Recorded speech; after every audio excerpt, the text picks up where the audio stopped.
Good morning all friends. मेरे legal advice by Sheikh Javed Mohammad advocate channel पर आपका स्वागत है। क्या 2 साल बाद मैं एफआईआर दर्ज कर सकता हूं? यानी घटना घटित होने के 2 साल बाद क्या एफआईआर दर्ज की जा सकती है? लिमिटेशन रूल्स पे आज हम चर्चा करेंगे। बीएनएसएस का सेक्शन 514 जो पहले सेक्शन 468 था सीआरपीसी में। बड़ा महत्वपूर्ण टॉपिक है सर आज का। ये वीडियो में जिन जिन टॉपिकों पर हम चर्चा करेंगे, मैं वीडियो के शुरुआत में सर आपको बता दूं। इसको कुल 5 भागों में मैंने बांटा है आज के इस वीडियो को, और सारी डिटेल जानकारी डिजिटल ई बुक में लिख कर रखी है। भाग 1 में मैं आपको कानूनी जानकारी दूंगा एफआईआर और परिवाद की सीमा के ऊपर। भाग 2 में 2 साल की देरी की माफ कराने का क्या प्रावधान है। भाग 3 में सुप्रीम कोर्ट के ऐतिहासिक फैसले। ये कुल 4 फैसले सर मैं आपके लिए लेकर आया हूं जो हमारे टाइटल से संबंधित हैं। पंजाब राज्य विरुद्ध सरवंत सिंह 1981, रविंद्र कुमार और अन्य विरुद्ध पंजाब राज्य 2001, और तारा सिंह और अन्य बनाम पंजाब राज्य 1990, और दिल्ली प्रशासन के माध्यम से बनाम संजय गांधी 1978। और भाग 4 में कानून और धाराओं की एक टेबल मैंने आप लोगों के लिए तैयार करके रखी है जो डिजिटल ई बुक में है, वो भी मैं आपको बता दूंगा। और भाग 5 में डिले कॉन्डोनेशन एप्लीकेशन मतलब देरी माफी का एप्लीकेशन किस प्रकार से तैयार की जाएगी, उसकी ड्राफ्ट भी मैं आपको आज के वीडियो में बताऊंगा। ये सारी जानकारी मेरे द्वारा लिखित रूप में डिजिटल ई बुक के अंदर आप लोगों के लिए तैयार करके रखी है। उसी के अंदर से मैं अब आपको आगे की जानकारी देता हूँ। आज का वीडियो बड़ा स्क्रीन पर ये डिजिटल ई बुक है, और डिजिटल ई बुक का परिचय मैं वीडियो के अंत में आपको करा दूंगा। डिजिटल ई बुक की लिंक वीडियो के नीचे डिस्क्रिप्शन बॉक्स में मेरे द्वारा दे दी गई है। शुरुआत मुख्य मुद्दे से हम करते हैं कि क्या मैं 2 साल बाद एफआईआर दर्ज कर सकता हूं। FIR limitation rules BNSS section 514 और सीआरपीसी 468। ये एक बड़ा ही महत्वपूर्ण टॉपिक और बड़ा ही महत्वपूर्ण विषय है कि क्या किसी अपराध के घटित होने के 2 साल या उससे अधिक समय बाद भी एफआईआर दर्ज कराई जा सकती है। आमतौर पर जब भी किसी व्यक्ति के साथ अपराध होता है तो पुलिस या समाज की ओर से उससे एक ही सवाल पूछा जाता है कि आपने तुरंत एफआईआर दर्ज क्यों नहीं कराई, तुरंत थाने में रिपोर्ट क्यों नहीं लिखाई आपने। अब आपने तुरंत दर्ज जब नहीं कराई एफआईआर तो उसका कारण या तो पीड़ित का डर, शर्म, सामाजिक दबाव या अज्ञानता के कारण समय पर थाने नहीं पहुंच पाता। ऐसे बहुत से कारण होते हैं। जब वह 2 साल बाद कानूनी कार्रवाई चाहता है तो उसे लगता है कि अब बहुत देर हो चुकी है। अब ऐसी स्थिति में भारतीय कानून इस संबंध में क्या प्रावधान करता है? क्या एफआईआर दर्ज करने की कोई एक्सपायर डेट होती है? आज हम इसी पर चर्चा करेंगे, और भाग 1 से मैं शुरू करता हूं। जैसा मैंने आपको बताया था 5 भागों में आज के वीडियो को मैंने बांटा है। भाग नंबर 1 हम देखते हैं एफआईआर और परिवाद की परिसीमा, लिमिटेशन रूल्स। कानून का एक स्थापित सिद्धांत है सर। क्या सिद्धांत है? कि केवल कानून कानून केवल उन्हीं लोगों की मदद करता है जो अपने अधिकारों के प्रति जागरूक हैं, ना कि उनका जो सोए रहते हैं। ये बिल्कुल फर्स्ट बात हो गई। भारतीय कानून में आपराधिक मामलों में जो संज्ञान लेने के लिए एक निश्चित समय सीमा तय की गई है। पुराने कानून में सीआरपीसी की धारा 468 और नए कानून बीएनएसएस भारतीय नागरिक सुरक्षा संहिता की धारा 514 के तहत जो परिसीमा अवधि है उसका वर्गीकरण इस प्रकार है। ये आपको पहले सर समझना होगा। केवल जुर्माने से दंडनीय अगर अपराध है तो संज्ञान लेने की समय सीमा 6 माह होगी। 1 वर्ष तक की सजा वाले अपराध हैं तो संज्ञान लेने की समय सीमा 1 वर्ष होगी। 1 वर्ष से अधिक किंतु 3 वर्ष तक की सजा वाले अपराध हैं तो संज्ञान लेने की समय सीमा 3 वर्ष होगी। 3 वर्ष से अधिक सजा जैसे 7 वर्ष, आजीवन कारावास या मृत्यु दंड वाले अपराध में कोई समय सीमा, नो लिमिटेशन मतलब कोई समय सीमा नहीं होती है। ऐसे मामलों में एफआईआर 2 साल, 5 साल या 10 साल बाद भी दर्ज की जा सकती है। अब इसको हम एक उदाहरण से सर समझ लेते हैं। यदि किसी के साथ धोखाधड़ी हुई है जिसमें 7 साल की सजा का प्रावधान है तो 2 साल बाद भी एफआईआर दर्ज हो सकती है। दूसरा उदाहरण है, यदि मामला केवल मानहानि का है, डिफॉर्मेशन का, जिसमें 2 साल की सजा होती है तो 3 साल के भीतर संज्ञान लिया जा सकता है, यानी 2 साल बाद एफआईआर कानूनी रूप से मान्य होगी। भारतीय नागरिक सुरक्षा संहिता की धारा 356 में मानहानि को परिभाषित किया गया है और 318 में छल और धोखाधड़ी को परिभाषित किया गया है। अब इसका भाग 2 हम देखते हैं सर। 2 साल की देरी को माफ कराने का क्या प्रावधान है? एक्सेम्पशन इन डिले। अब सवाल यह उठता है कि यदि अपराध 1 वर्ष तक की सजा वाला है और 2 साल बीत चुके हैं, तो क्या मामला वहीं खत्म हो जाता? बिल्कुल नहीं। सीआरपीसी की धारा 473 अब जो है कि 519 हो चुकी है। बीएनएसएस 2023 में न्यायालय को यह शक्ति देती है कि वह देरी को माफ कर सकती है। न्यायालय दो परिस्थितियों में परिसीमा समाप्त होने के बाद भी अपराध का संज्ञान ले सकती है। कौन सी है सर दो परिसीमाएं? नंबर एक है, दो में नंबर एक है उचित और पर्याप्त कारण, प्रॉपर एक्सप्लेनेशन। यदि शिकायतकर्ता न्यायालय को संतुष्ट कर देता है कि वह परिस्थितियों के कारण, जैसे गंभीर बीमारी, आरोपी का डर या धमकी, या समय पर शिकायत नहीं कर सका, ये अगर सेटिस्फाइड कर देता तो एक कारण तो सर ये हो गया। दूसरा कारण है न्याय के हित में, in the interest of justice. यदि अपराध की प्रकृति गंभीर है और आरोपी को केवल देरी के आधार पर छोड़ना न्याय संगत नहीं होगा। In the interest of justice, यदि अपराध की प्रकृति गंभीर है और आरोपी को केवल देरी के आधार पर छोड़ना न्याय संगत नहीं होगा। तो दो आधार हैं सर इसमें। अब हम देखते हैं भाग नंबर 3 आज के अध्याय का। सुप्रीम कोर्ट के दो ऐतिहासिक फैसले, लैंडमार्क जजमेंट है सर।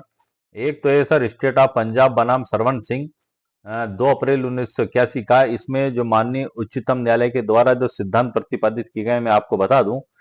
उच्चतम न्यायालय ने माना कि आपराधिक मामलों में परिसीमा मतलब लिमिटेशन पीरियड जिसको कहते हैं, तय करने का मुख्य उद्देश्य पक्षों को बहुत समय बीत जाने के बाद मामले दर्ज करने से रोकना है।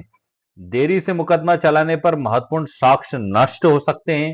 कोर्ट ने स्पष्ट किया कि समय सीमा समाप्त होने के बाद चलाया गया मुकदमा संविधान के अनुच्छेद 21 के तहत निष्पक्ष सुनवाई के अधिकार का उल्लंघन है और ऐसा अभियोजन परिसीमा के आधार पर निरस्त हो जाएगा। ये एक 406 के संबंधित मामला था। ये जो है कि 406 मतलब कुछ गबन का मामला था वो, रुपये से संबंधित। तो उसमें जो है कि लिमिटेशन के कारण जो है कि सुप्रीम कोर्ट ने ये माना कि वो हाई कोर्ट ने जो उसको दोष मुक्त किया था वो सही किया था। ये मैंने आपको इस संबंध में दिया है लिमिटेशन की, यदि आप लेट हो गए तो नहीं माना जाएगा। अब हम वो सुप्रीम कोर्ट का जजमेंट देखते हैं जिसमें हमारे पक्ष में मामला दिया गया। मैंने दोनों लिमिटेशन इसमें लिखी हैं। दूसरा है जजमेंट रविंद्र कुमार और अन्य बनाम पंजाब राज्य 31 अगस्त 2001 का है सर। इस जजमेंट के पैराग्राफ क्रमांक 11 में जो बताया गया है, सर्वोच्च न्यायालय ने स्पष्ट किया कि कानून में एफआईआर की कोई समय सीमा तय नहीं है और देरी स्वयं में घातक नहीं होती है।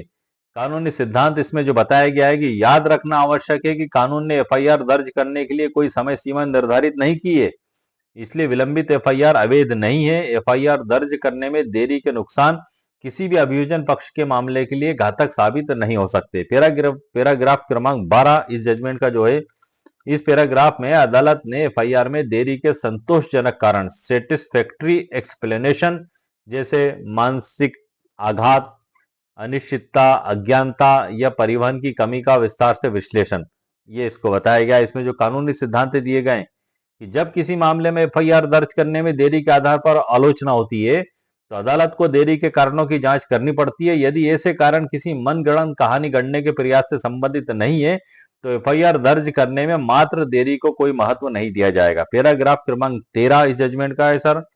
इस पैराग्राफ में तारा सिंह बनाम पंजाब राज्य 1991 के जजमेंट का हवाला दिया गया, इसलिए मैंने तारा सिंह का जजमेंट भी नीचे लिख दिया आप लोगों के लिए।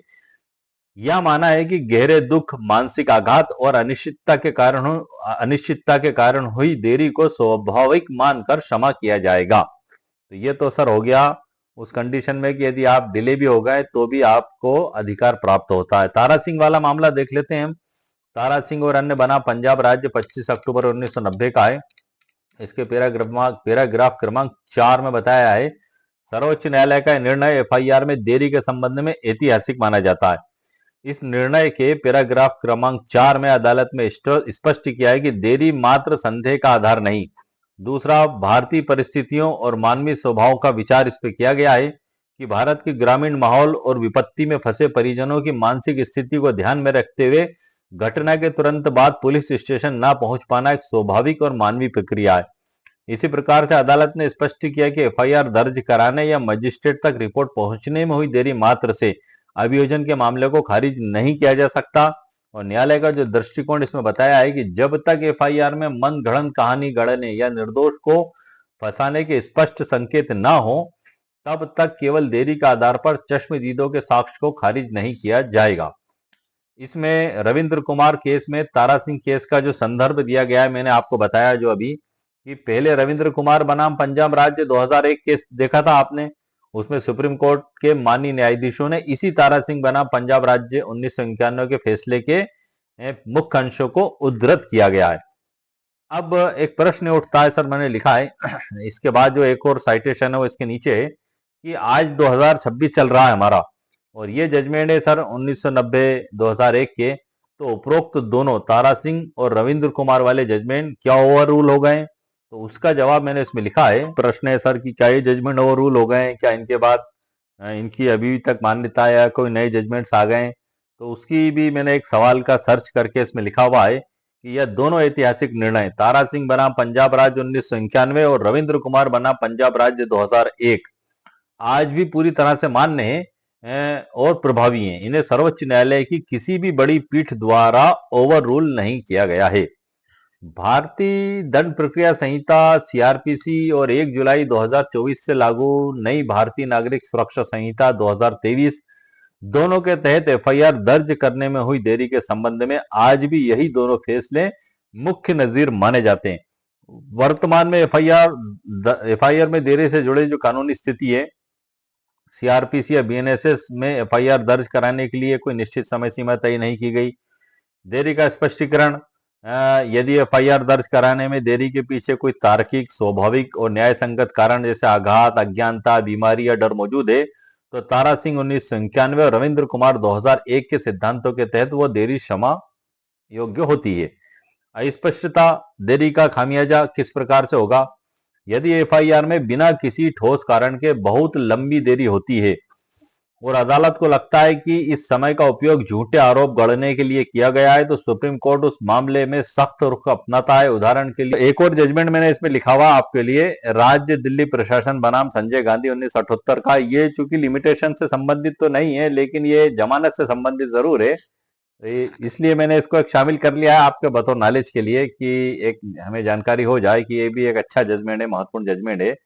इसमें जो सिद्धांत प्रतिपादित किए गए थे, मैं आपको वो सिद्धांत बता देता हूं कि सुप्रीम कोर्ट ने माना कि जमानत खारिज करना और दी जा चुकी जमानत को रद्द करना दो अलग अलग बातें हैं। जमानत रद्द करने के लिए अभियोजन को उचित संदेह से परे साबित करने की आवश्यकता नहीं है, बल्कि दीवानी मामलों की तरह संभावनाओं के संतुलन के आधार पर केवल यह दर्शाना काफी है कि अभियुक्त ने अपनी स्वतंत्रता का दुरुपयोग करके गवाहों को प्रभावित या साक्ष्यों से छेड़छाड़ की है। अब भाग 4 देखते हैं सर हम हमारा। कानून की धाराएं, अपराध व वर्गीकरण और सजा, ये पूरी टेबल है सर, आप जो देख रहे हैं डिजिटल ई बुक में, ये पूरी टेबल है, मैंने इसमें बना दी है स्पेशल आप लोगों के लिए। और अध्याय भाग नंबर 5 आता है हमारा, और अंतिम भाग है ये आइडियल लीगल ड्राफ्ट। अधिवक्ता द्वारा न्यायालय में पेश किए जाने वाले आवेदन का प्रारूप या किसी आम नागरिक द्वारा एफआईआर आवेदन के साथ संलग्न करने हेतु ड्राफ्ट। इसमें संशोधन आपके हिसाब से आपको करना होगा। ये सिर्फ बतौर एक एजुकेशनल पर्पज से मैंने ड्राफ्ट आप लोगों के लिए तैयार की है, ताकि आपको एक आइडिया हो जाए, गाइडलाइन हो जाए कि हाँ इस प्रकार से आवेदन तैयार होता है। जो हमारे वरिष्ठ अधिवक्ता वो तो सभी लोग जानते हैं, लेकिन एक आम व्यक्ति, एक विधि का विद्यार्थी और जिन्होंने जस्ट अभी नई वकालत शुरू की है, उनके लिए ये चीजें सीखना बड़ा महत्वपूर्ण हो जाता है। तो अब आप ध्यान से सुनिए, जो मैं ड्राफ्ट आपको बता रहा हूँ, ऊपर न्यायालय का नाम आ जाएगा सर, प्रकरण क्रमांक आ जाएगा, उन्मान आप लिख दें, और विरुद्ध में पुलिस थाना और जो भी है आपका वो पार्टी के नाम लिख दें। आवेदन पत्र अंतर्गत धारा 519 भारतीय नागरिक सुरक्षा संहिता 2023, पूर्व में 473 थी सर। एफआईआर आबलिक परिवाद दर्ज करने में हुई 2 वर्ष की देरी को क्षमा किए जाने हेतु आवेदन पत्र।